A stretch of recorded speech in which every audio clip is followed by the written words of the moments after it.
All right, welcome back to Cheddar, everyone. On Friday, we know that ransomware worm infected more than 200,000 computers in 150 countries. And as the impact may be even bigger than that, we are learning. Here to discuss is Fred McClimans, a partner at Samadhi Partners and contributor over at Seeking Alpha. Fred, we are happy to have you here. A lot of folks focused on this cybersecurity attack and what actually might happen this week as well. So let's get viewers up to speed a bit in terms of where things stand.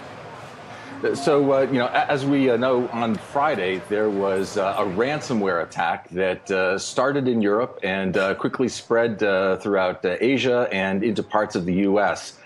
This particular attack, or a ransomware attack, literally infects a computer and encrypts or locks up all the files on that computer and offers to restore that if you pay the ransom. Usually, in this case, about $300, although we've seen in the documentation for this that if you don't pay up front in the next X number of hours, they will escalate that to $600.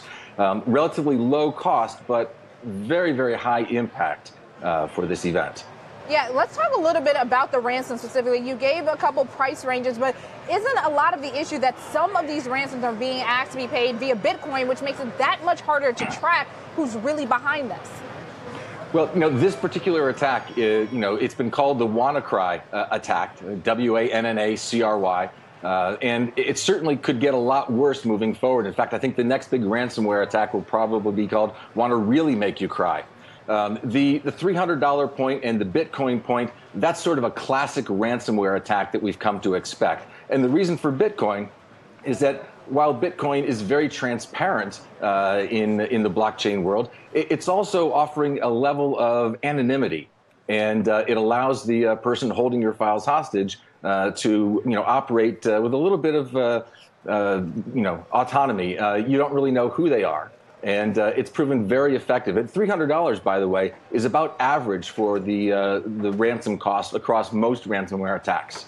Okay, and we know, too, that the government has said cybersecurity wants to be more of a focus for it. Of course, Treasury Secretary Mnuchin coming out and saying that recently as well. The role of government here, what is it? What do you think the government can actually do, or what would be wise for the government to do in terms of preventing cyber attacks like this in the future? Well, that's a great question, and let me unpack that a little bit here. Back in March, Microsoft issued a patch for their latest operating systems. So Windows 10, if you're a Windows 10 user and you've updated your software, no impact from this attack whatsoever. Then in April, a group called Shadow Brokers released a trove of information that they had allegedly pulled from the NSA. In that was a particular exploit called Eternal Blue that gave access to Microsoft computers that did not have this patch, and in particular were running older operating systems. So this particular attack, the WannaCry, seems to be based on that Eternal Blue software. Now, that raises a whole number of issues. If the NSA has exploits that they've uncovered, should they be sitting on them, or should they be informing users and the vendors out there, in this case Microsoft, of that particular exploit, and really working to overall safeguard the entire cyber infrastructure? Or should they, as they did in this particular case, kind of hold back on that and use it for their own purposes? So there are a number of issues here. Certainly government can try and influence Microsoft and users. They can provide incentives for people to update their software to stay up to the latest release. But it's a very tricky issue. Interestingly, in this case here, if you look at the way the attack took place, there were two different components of that. The first was just a basic ransomware email attack. And if you're running McAfee or Symantec and your software is up to date, you probably would have caught the initial attack. If you didn't, you probably should never have clicked on a file that came to you in an email anyway. But once a computer was infected with this particular exploit, the Eternal Blue exploit, allowed the ransomware to spread laterally from computer to computer without any human intervention. And that's sort of a big step here in terms of ransomware attacks and their ability to infect globally very rapidly.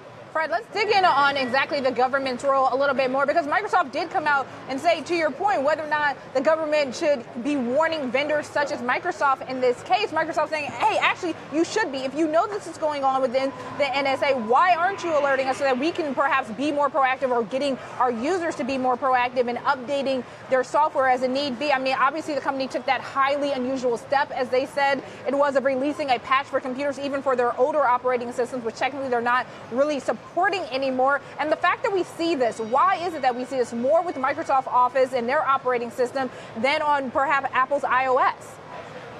So if you look at that, the first part, looking at should the government actually disclose this information, personally, I think there is a responsibility to work very closely with the vendors and the technology sector to really make sure that we are as secure as we possibly can be, because the ramifications here, they go beyond individuals being hacked. I mean, we're very quickly getting to the point where this type of attack becomes a life or death attack for many.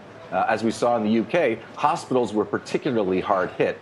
So I think there is definitely room to improve there. But in the cyber world, we're still pretty much in the Wild West. There aren't that many rules, and there aren't that many set procedures, and there is a bit of an antagonistic environment taking place between government and the agencies that want to leverage this for their benefit, and between the technology providers.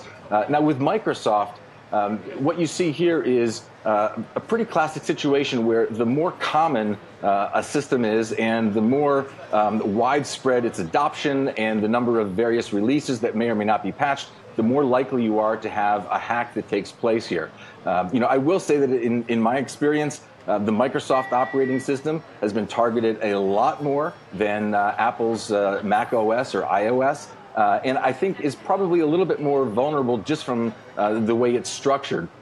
But there were certainly steps that could have been taken here. Microsoft, I think, to kind of ding them for a moment, they did come out and they released a patch for their older operating systems, including Windows XP, which has been non-supported for years.